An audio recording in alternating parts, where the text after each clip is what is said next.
many programs that we have on the net. So you have some ample tutorials that you have for Java.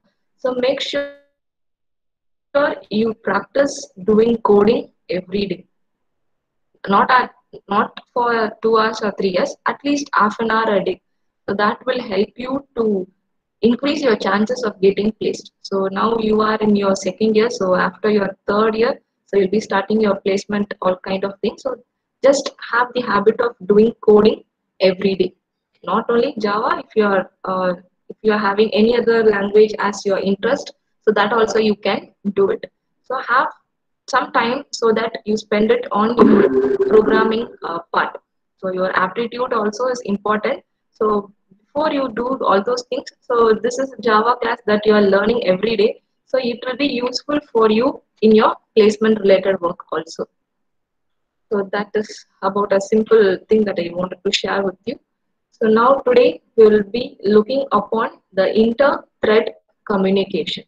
So as till now you would have seen what are threads, how we create threads, how a thread runs, what is a thread, what is a process, so a program in execution, a simple lightweight process, a thread, all those simple definitions that you would have seen. So why we need inter-thread communication? So you know that thread starts executing, right? So once your thread starts executing, there might be a situation where two threads or more than two threads need to communicate. So why we need to communicate, and if they want to communicate, how should they do? That is the agenda for today. So before we go for today's topic, it's just a quick recap of your previous session. So what is synchronization in reference to a thread? So what is synchronization? So it is a process of handling situation when two or more threads need access to a shared resources. It is a process by which many threads are able to access same shared resources simultaneously. It is a process by which a method is able to access many different threads simultaneously. It is a method that allows you too many threads to access your information that is required. So what is the answer?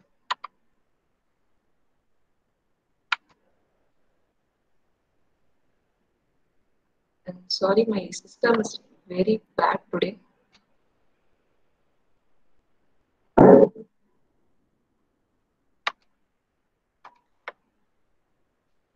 Your answers 1A. Okay. Any other answer? So it is a process of handling situation when two or more threads need to access a shared resources.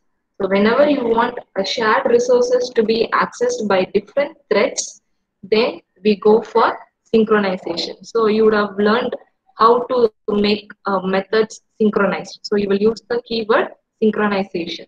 So when you use the keyword synchronization, that method can be accessed only by one single thread or one single process at a time. So multiple threads cannot access the method that we have. So next question. Which of this method is used to find out that a thread is still running or not? Run, alive, is alive, check run. So what is the answer? I just show the question again. Which of this method is used to find out that a thread is still running or not? Run, alive, is alive, check run. So this comes in your life cycle of thread. So thread goes into the running state, all those things, right? So this is a built-in method that we have for a thread class. So which is the method? To see. Yes, is alive. So is alive is the method that is used to check whether your thread is still in running state. Okay, whether it is still in the execution. Okay, good.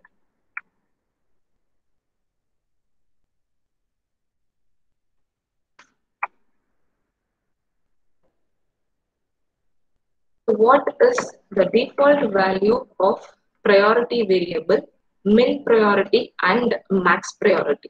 So threads can be set priority, right? So what is the default value for min priority and max priority? So these are final variables. You cannot change the value of them. I hope you remember what is final. So once you declare a variable as a final, you cannot change the value of the variable. What is your answer?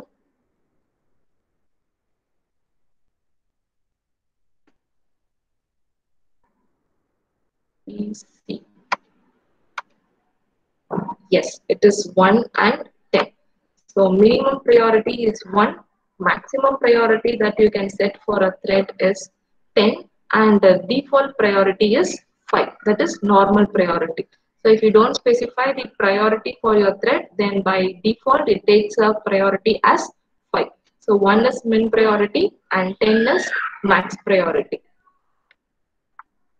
Okay, which thread will be executed first if two threads have same priority?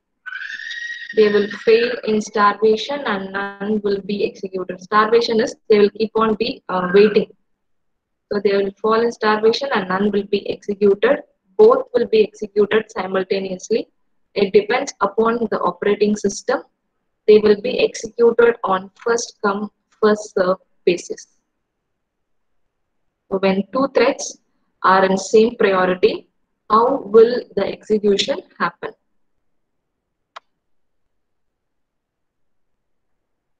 Your answer? I'll show the question again. When two threads are executing and they are having same priority, how will the execution happen?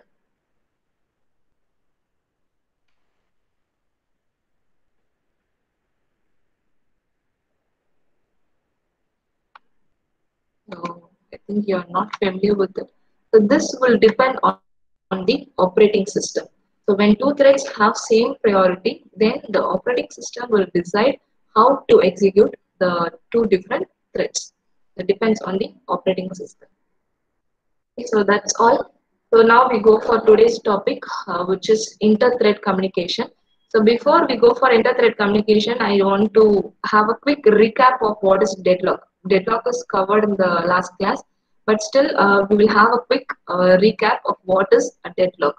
So deadlock is nothing but a situation where two or more threads are trying to access a resource, a shared resource, but the situation is such that they are not able to access the shared resource because they keep on waiting for the resource that they cannot have access for. For example, take your traffic that we have traffic lights, right? So if all the lights are in red, okay, so everywhere you have a traffic problem. So when the light goes on green, so I am trying to move, but I will not be able to because you will have a deadlock-like situation where the resource that you're trying to use, that is your road, will be blocked. So you're not able to access the resources. So we have seen this situation many times in our life, right? So people try to move forward, but they will not be able to. So in such cases, so if that happens, for example, assume that you have a printer. So we have a printer for our lab classes, right? So if you have a printer and all the systems are connected to the printer, assume that I have given some documents for printing. So the printer is working for me, for my system. So it is keep on printing, but a second person also wants to have a something to be printed. So he has to wait. So he cannot take over the running of the printer. So he has to wait until my system is uh, finished its work. So that is your synchronization. Suppose if I am keep on printing something, but I also want to read a document that is available in the second system. So in that cases, I need access of the person who is using the second system. Assume that I need access of the person who is using the second system. But he will give me access only when he completes printing. So I am printing something, okay, I'm printing some document and I will complete printing and then I want to access the document that is available in a second person system. but he will give me access to have the look of the document only when he completes printing. So he is waiting for my printer and I am waiting for him to give access for the document. So if that is a situation, then we both will keep on waiting because I have a document that is on the other end. So assume something like that. So if I keep on waiting for a resource that is not available for me, then that becomes a deadlock. So deadlock is a situation where I'm not able to access a shared resources, and the reason for not being accessed is it is being acquired by some other thread, and that thread is waiting for some other resource to uh, be available. So that is a situation where we have a deadlock. So this is a diagram which depicts. A minute, my system is again hanged on.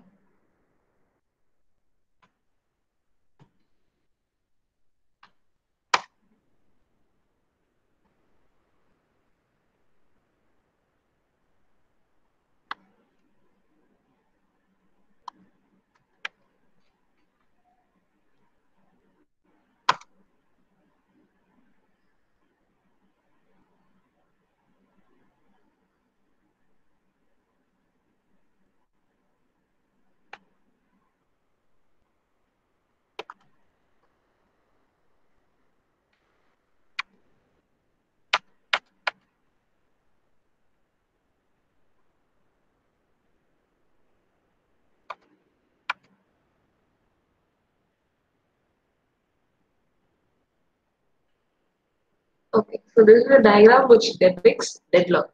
So thread 1 is holding resource 1, that is your printer, for example, and he needs resource 2. So resource 2, that is the file that I was talking about. So this thread 2 will give me access for the file only when he has got the access for the resource 1. So here we have three threads. So you can understand from the diagram. So thread 1 is holding resource 1 and it needs resource 2. So only when it has resource 2, he will complete the execution of thread 1. But that is being held on by thread 2.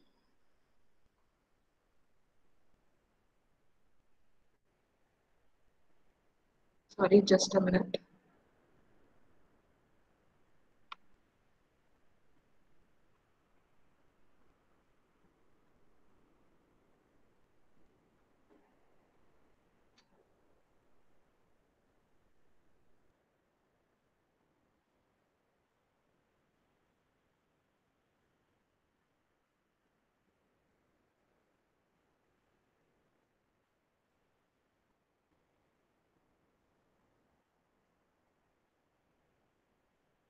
Okay, before this PPT opens, I'll just proceed.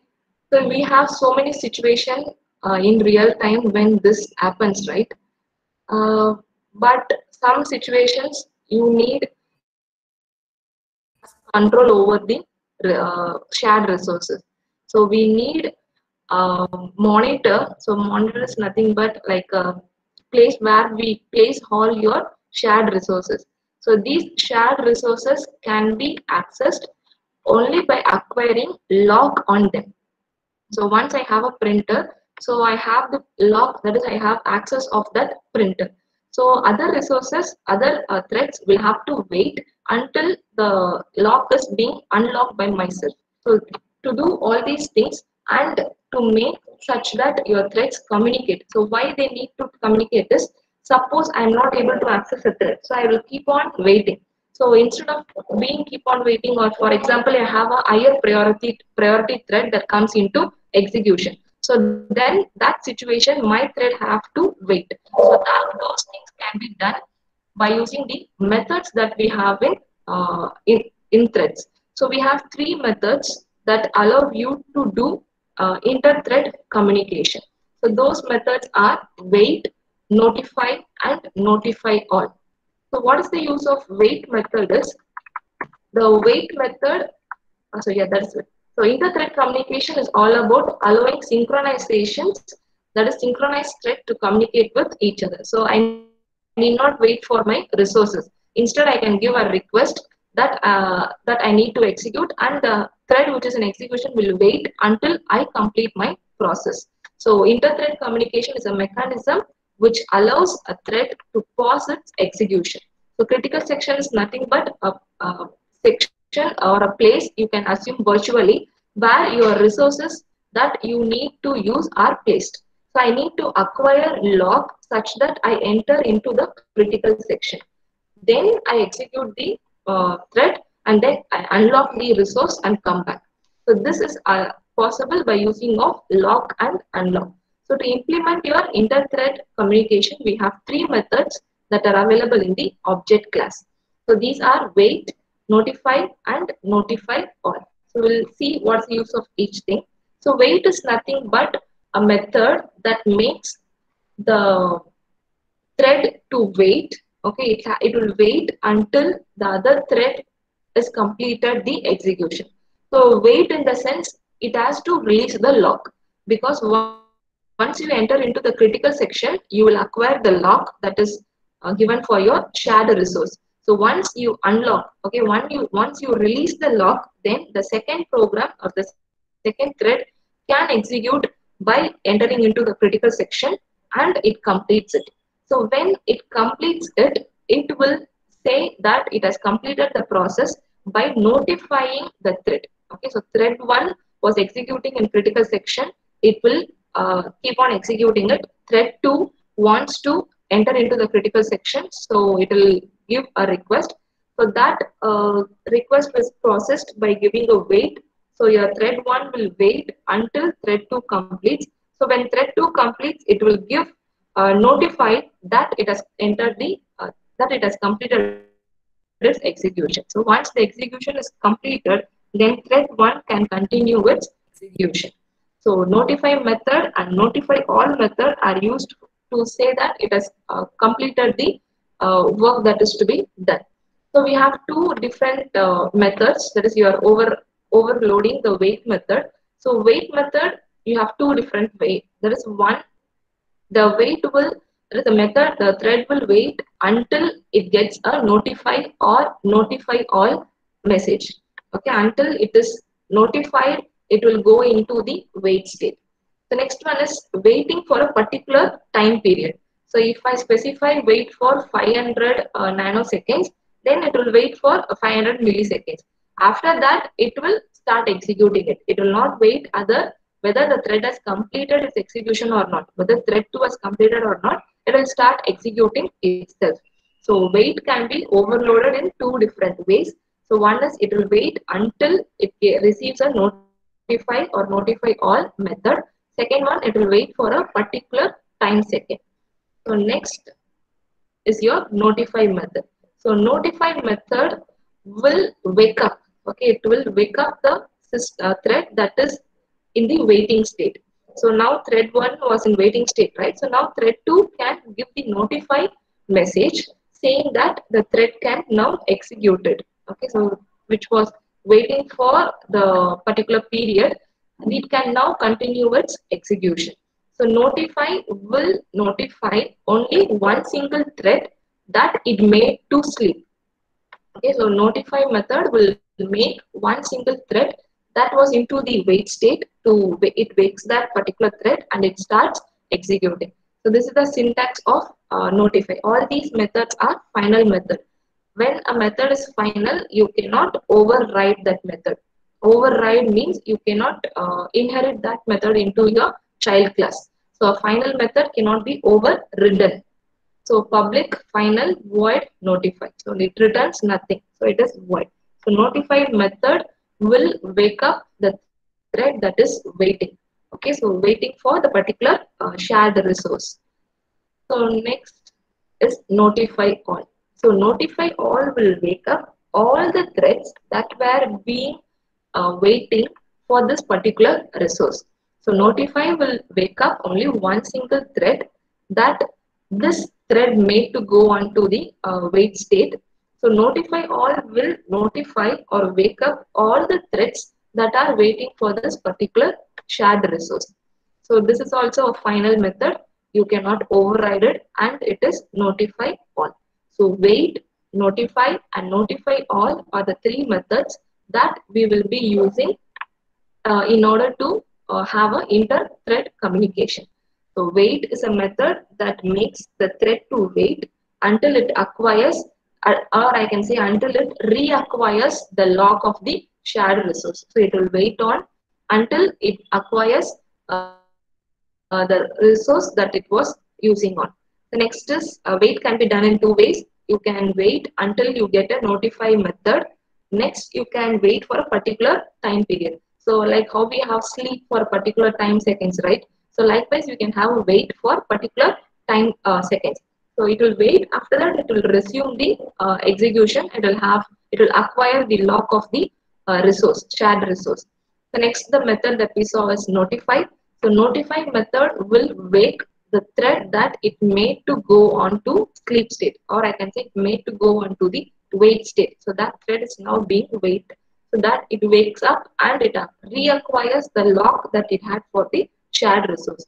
And the third one is notify all. So notify all method will wake up all the threads that are in waiting state. So for this particular shared resource. So whichever thread, for example, if I have a printer, so I was printing something, and for example, assume that uh, someone else wants to take a printout which is very much in emergency.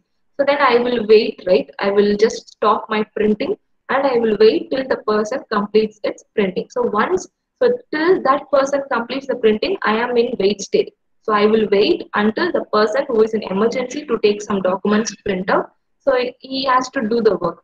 So I will wait. So I am in the wait state. So after that person completes taking a printout of his or her document, so then after that I'll go and take control over the printer. So that is, so the person who is taking printout will say that I have finished the printout. So now you can go on, right? You can proceed. So that is what is notify. So if I am the only person I am waiting for the printer, so I will be notified. Assume that if there are two or three persons waiting for the printer to be used, so the person who was taking printout will say that now the printer is free. Anyone who wants can take it. So depending on the priority, we can just regain the shared resource.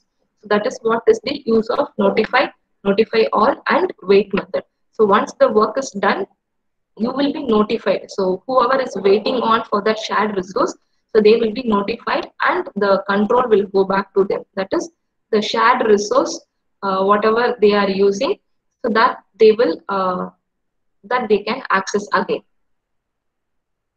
So next, so this is a diagram which depicts how inter-thread communication happens. So what happens is first, so this 1, 2, 3 indicates the order in which they are executed. So one is where your thread enters into the critical section or enters the monitor. So that when it enters into the critical section, the thread will acquire lock for the resource. So once the lock is acquired, so now that person is the owner. So now he will start executing this. So once the lock is acquired, so the execution keeps on going on. Suppose it it is notified that it has to wait for some time. So then it goes into the wait state. So now the now the thread goes on to the wait state. So it will be waiting till it gets a notify or notify all method, or it will wait for a particular time period. That it is depends on the method that you are using. So once it is notified, or once the time is expiring, so again it will go into the it will execute its work. That it will resume its execution. So again it will come into the critical section. So it will start executing. So this one indicates that the thread is entering into the critical section. Two indicates that it is acquiring the lock of the shared resource. Three indicates that it is releasing the lock and it is going into the wait state since it has been asked to wait. So four indicates that it has received a notify method. So notify method or notify all something, some kind of notification that it can resume its work. So fifth point, that is the number 5. So it is reacquiring. So it is again acquiring the lock. So after it acquires the lock, it completes its execution and exits out of the critical section. Suppose if the thread is not being asked to wait for any particular time. So then it will acquire the lock, it will complete its execution and leaves the critical section. So that is the sixth point. So it will enter, it will acquire the lock, it will complete its execution, and it will exit. Otherwise, it will enter, acquire the lock, wait for the particular time, then after it is notified, it will reacquire, acquire the lock, complete its execution, and exit. So this is how different threads can communicate with each other. Ma'am, Yes. ma'am, today I have a presentation, so shall I need I have a OD, ma'am? Sorry, who is this? Ma'am, I'm Sujita from CSC second year, ma'am. C section, Okay, ma'am. okay, you are what you have now? I couldn't get you. Presentation, ma'am. Okay, okay, you can leave. Okay, no Ma'am, problem. some of the volunteers are also participating in that, ma'am. Those who have been given on duty, they can leave. Others should remain in the class. Okay, ma'am. Okay. Okay then. So we need to know what is the difference between wait and sleep. So wait also the thread is waiting for some time. Sleep also it is waiting for some time. So then what is the difference between these two? So wait method will release the lock, but sleep method does not release the lock. That is, wait method will not have the access for the shared resource until it is being wait. But in sleep situation, it is just being made to sleep. That is, it is being made to wait for some time where it has got the access over the resource. So this wait method will put the thread to wait until it is notified. So sleep, it will sleep only for a particular time period and it wakes on its own. The second one, that is a method of the object class. So as I showed in the previous slides, the wait, notify and notify all belong to the object class. But sleep method belongs to the thread class. So it puts the thread to sleep. So wait method is belonging to the object class. So next, wait is a non-static method, but sleep is a static method. Non-static in the sense it can be accessed from anywhere, any other method. But since it is a sleep method is a static, it can be accessed only using a static block.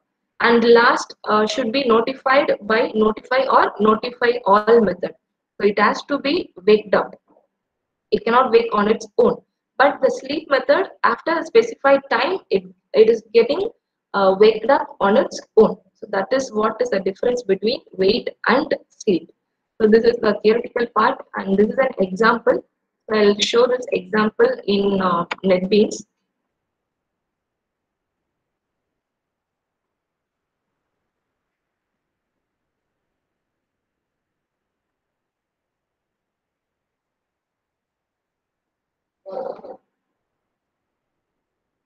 Again, my system has hanged. Just give me some time.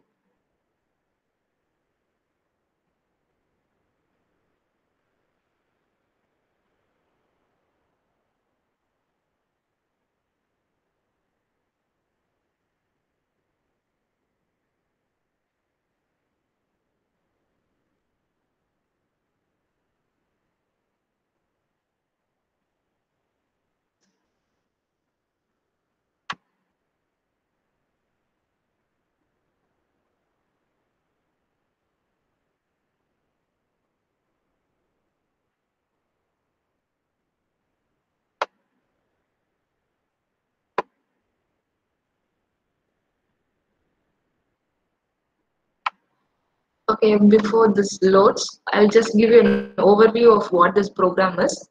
So this is a banking application, so where you can withdraw or you can deposit money into the account. For example, if I'm trying to withdraw money, so I need to check whether I have the balance. So my balance in the account is, for example, it is 5,000 and I want to withdraw 6,000. So that is not possible, right? You cannot withdraw money that is that is less than what is available. Or if it is 10,000, I cannot withdraw 15,000. I can withdraw only what it is available within the limit. So if the amount is less, okay, I'm trying to withdraw, and if the amount is less, then I will have to wait until there is some transaction that adds money into the account. That is, until there is some deposit into the account, only then I can do the withdrawal. So I'll have to wait. So that is what is explained here. So I have a class customer, and this is the balance that the customer has. So the amount that the customer has is 10,000. So you have two methods. One is withdraw and the second one is deposit. So you can do both the transaction, and these methods are synchronized. Why it is synchronized is you can have multiple threads, right? I can have a joint account. So that joint account, if I have, so only one person has to do the deposit and one person has to do the withdrawal at a time. So you cannot have both the things done simultaneously. You know what kind of problems we will face if the methods are not synchronized. So to avoid that, we have this methods as synchronized methods. Synchronized is the keyword that we use in order to make the methods synchronized. So this is your withdrawal. So I'll have to specify what amount I am withdrawing. So just printing that I'm going to withdraw. So first I'll come from the main method. So here, so whenever you execute a program, you need to understand the program from the main method. So this is your main method. So I have a customer. I'm just creating an object. So customer C equal to new customer. So once I create this object, I'm creating two new threads. So this thread constructor I'm using, and I'm creating a thread. See, instead of creating a thread T equal to new thread and then T dot start, and then inside the run method I have to specify what method I have to run, all those things. Instead, I've just simplified it. I'm just calling the constructor. Okay, inside the constructor I've just specified what is to be executed. So I'm just giving the run method inside the constructor. So this way also you can start your thread. So instead of just giving thread dot start, I'm just starting the thread when the constructor executes. So this run method will automatically start, and you will have this withdraw. So then go to the withdraw function. So in withdraw function, I'm trying to withdraw 1,500. Sorry, 15,000. So I'm trying to withdraw 15,000. Then I will have to check for my balance. So the balance that I have is 10,000. So if this dot amount, so why we are using this is you can have multiple threads that are having, that is you can have multiple objects, right? So I'm using this so that the amount of that particular customer is only taken into consideration. So many accounts can be in a particular bank, right? So when I'm trying to check the balance, I have to check balance of that particular customer only. So that particular customer can be mentioned by using the this keyword. So if this dot amount is less than the amount, so whatever I have on the right side, okay, so this amount is nothing but that I give it to the method, okay, the amount that I am going to withdraw. So this dot amount means this amount specifies the variable, member variable of the class customer. So if the balance is less than the amount that I'm trying to withdraw, so in this situation it is lesser because I'm trying to withdraw 15,000 where my balance is only 10,000. So this will have to, this thread will have to wait until there is some amount deposited that it is equal to or greater than the amount that I'm trying to withdraw. So now it will wait until it is being notified. So this has to be given inside a try box because it can have an exception some cases. So try to give this within a try block. Why? Because the wait method notify everything can be used only inside a synchronized method. So wait, notify all can be used only inside a synchronized method. Suppose if this method is not synchronized and trying to wait or use the notify method, then I will have a exception. So to handle that exception, we use this try and catch block. So just give a try block where the system waits or the thread waits until it is notified. Then you have this exception. So if there is amount that is greater than or equal to the amount that I am withdrawing. So if this is the situation, if there is lesser amount, then I will have to wait. If the amount is available, so then I'll just subtract the amount that I am withdrawing from my balance. So if assume that my balance is 20,000 and I'm trying to withdraw 15,000. So now the balance should be 5,000. That is the case of withdraw. So in this situation, when I'm creating this object, so this object will go into the wait state. That is, this thread will go into the wait state. So after that, I'm creating a new thread. So I'm just starting this thread. So next, I'm creating a one more thread. Okay, so this thread is going to deposit the amount. So it is going to deposit 10,000. So now to do the deposit, same thing. I need not check for the balance. I'll just add to the balance. Whatever balance you have, I'll add it to the amount that you have. So this dot amount plus is equal to amount, and it no, and it is saying that deposit complete. So after this deposit, I'm using this notify method. So this notify method will wake this withdraw function that was into the wait state. Okay, so this withdraw method was into the wait state. So since I'm using this notify method, so this wait will be over and it will start executing it. So now after that, it will check the balance and it will subtract whatever amount that I am trying to withdraw. Okay, so we'll run this code and we'll see what the output is.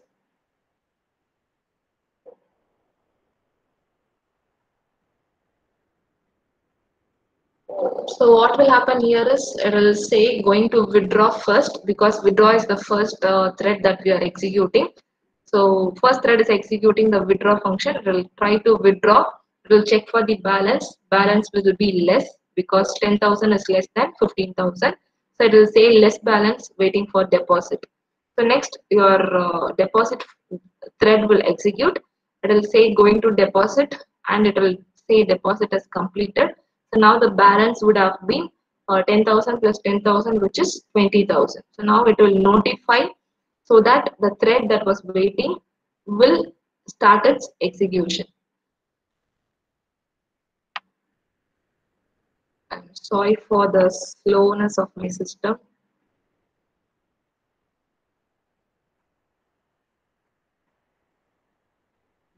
It is still running.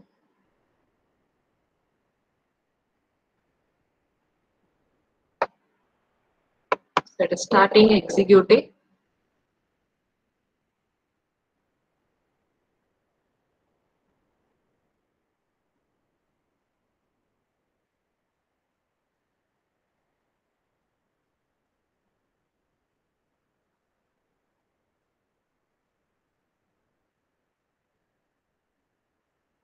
So we will have to wait for 1 minute.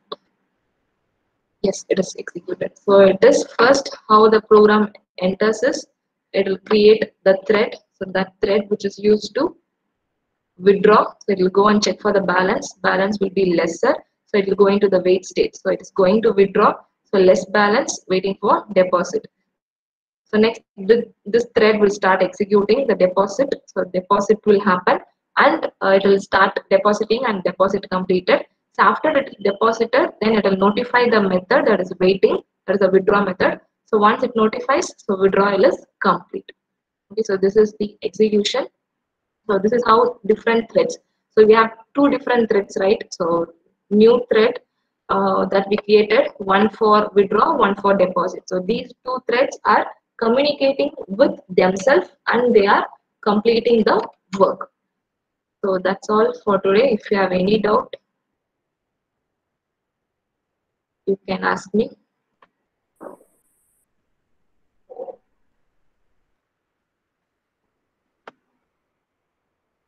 So do you have any doubts, student?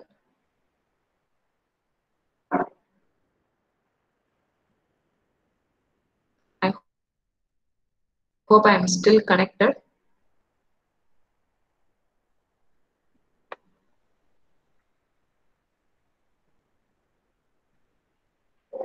So if you don't have any doubts, then thank you.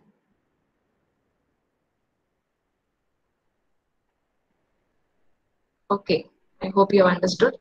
So thank you.